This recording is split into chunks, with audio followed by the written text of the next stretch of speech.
Assalamu alaikum Mehriban İlleser. Şun 14 fevrala ödüňiz bilýäňiz. Süýgüler bunu münasip etdi.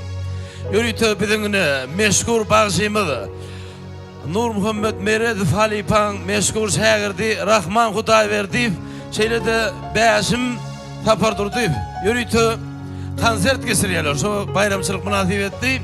Olunu jaňa sag bolun. Şuna gowy konsertdi. Özümüz şeýle bolmaz. Alıp bir kav aydımlar aydım. Gülüyen savunmalar şu konserinde deyip oldu.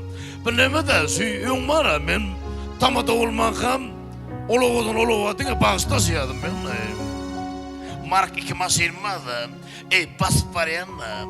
Yani tormalı basım, bağışın tilpe kaçtı o. Yine vur tormalı basım, bağışın ayna kaçtı.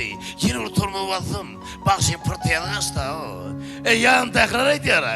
İneyim hayalına aktır, bağış dökülüp paraya diyor. Sonuçta ne bağışına dökülmekle, kovudan kovu tansavarlaydım olayım, halkaydım olayım, bilem o. Bir tuyugaydım olayım ben. Sonuçta ne ilki Rahman canmasıyam, Beşim canmasıyam, ayfığımızıyam. Onu ne mi? Benim meşgul halife vasıyımız, merhum halifamız, Nur Muhammed Meredif'in yeketek şagirdi, Rahman Hudaýberdiýew. Can sağ olun. Kovdum o vayınzada bilen devam ediyor. Dine toy olun. İstiri.com ödürleyer.